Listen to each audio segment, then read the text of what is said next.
Okay, this is part 2 because of course the video cuts out at 30 minutes.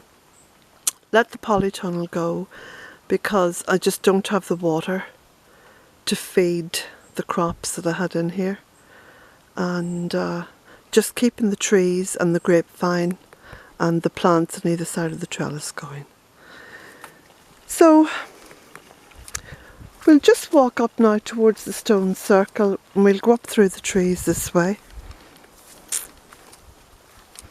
And all these gorgeous raspberries. I've got to stop and pick one, and look at this.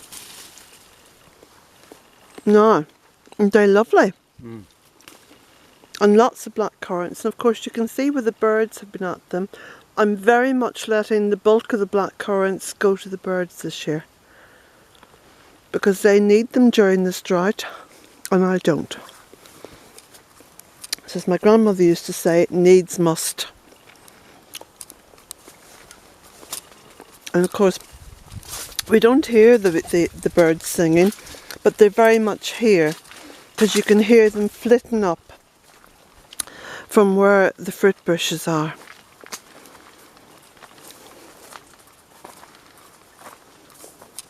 What did you make of the chop and drop that I've been doing for all these years, Terry? Well, it makes sense to me.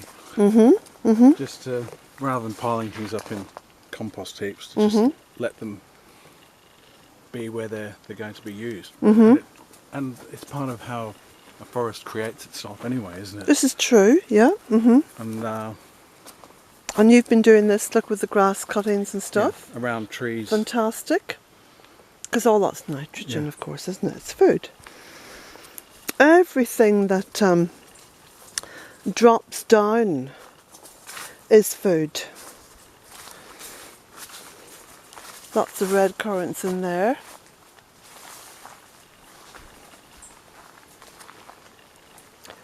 Look at my lovely compost heap. Thank you, Terry.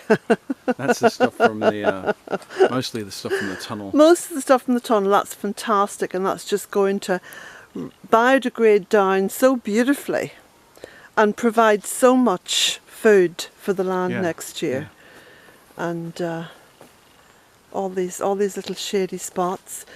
You were also quite interested in the fact that you could grow so much soft fruit in shady spots. Yeah. It's not something I would have thought. Yeah.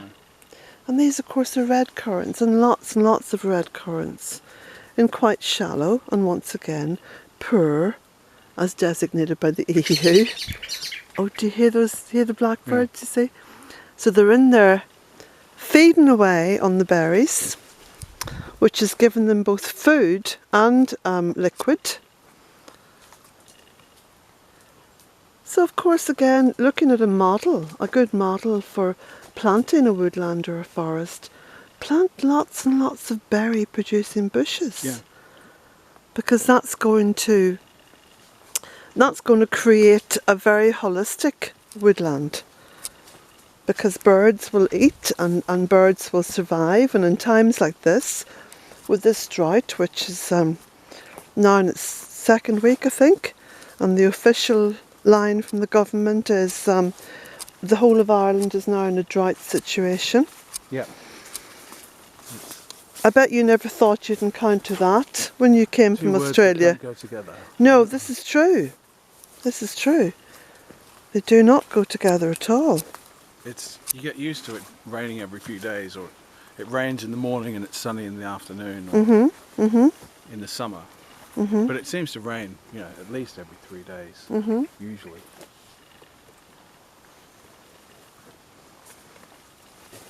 Well, certainly all that's been planted here is the product of a good rain-fed system. Yeah. And just looking around, everything is well in situ. So this is the model, in my mind's eye, for going forward. Now those of you who remembered me cutting back the willow on the stone circle here, and I said at the time I was just dropping it down behind the stones. So you can see now how it's biodegrading down and almost kind of keeping that little area clear, as well as feeding all the willow that's growing. Looks a little bit untidy to begin with, and then it finds its own way, you know. Yeah. What do you think of the stone circle, Terry? Well, I don't really think about it. It's just I like the whole the feeling of it in here, and the willows going round. I wonder if that's what they used to have in the past. They have uncovered, in fact, one of the oldest settlements in Northern Ireland. I don't know how many thousands of years they were going back, but they have uncovered willow structures. Oh, right. So it would appear that the ancient peoples worked well with willow. Well, you see, they would have found out very, very early on in their civilization, which of course historians are, you know, aghast. How dare you, Colette O'Neill, call them a civilised society? They're probably a lot more civilised than us today because they lived on the earth and under the sky, and they connected both all the time. They never seemed to disconnect. But yeah, they worked with willow, and of course, you know, not just baskets and stuff, but actual homes. Yeah. So there's not a huge move from imagining this stone circle with some more willow planted, and then you start doing your wattle and daub and creating a roundhouse, and that there being the door. Not a massive move forward, is it? No. Because when I was up at the Big Moor Stone Circle last weekend with my brother, we actually visited a roundhouse on the site. You know, they did a reconstruction, and it was basically constructed in the same way, so you could see the big stones around the base. And then you had the willow walls, which were woven, and then they applied the mud, you know, the kind of earth. And the roof then was like a big upside down ice cream cone that was thatched. Right. So it was very simple. Yeah, but they're supposed to be incredibly warm. Oh yes, it was. It was. I am going to go back up to the Big Moor Stone Circle and do another video. Yes, folks, for those of you who were disappointed with the sound quality, I have YouTubed this problem and come up with a solution, and I also got an email from one of you to tell me how to muffle the wind on this camera. So I shall be doing that in due course.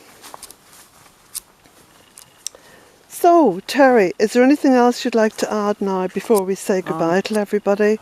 I say goodbye to you, and you go on your merry way.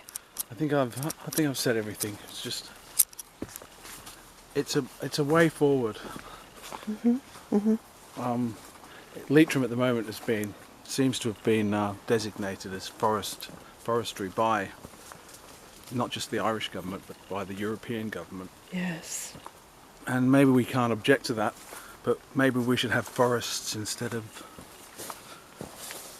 plantations of tree factories, or even concentration camps for trees.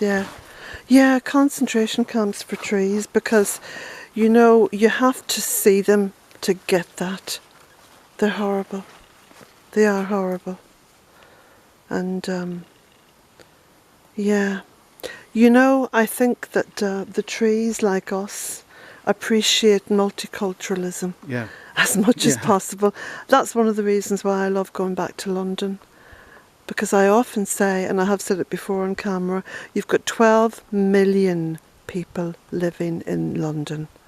There's hardly ever any major problems. No. It's amazing. And you've got this melting pot and this diversity, and it's a fantastic, energetic place to be in, you know. And so that's as well how I see the planting and, you know, living amongst it. So there we go. Well, thanks very much, Terry, for being here, and thanks for allowing me and trusting me to just be here by myself. It's been wonderful. It's been wonderful. And I'm sure that everybody who subscribes to this channel can appreciate now all the work that you've done. So thank you, Terry, and thanks to everyone for looking in, and blessings to you all.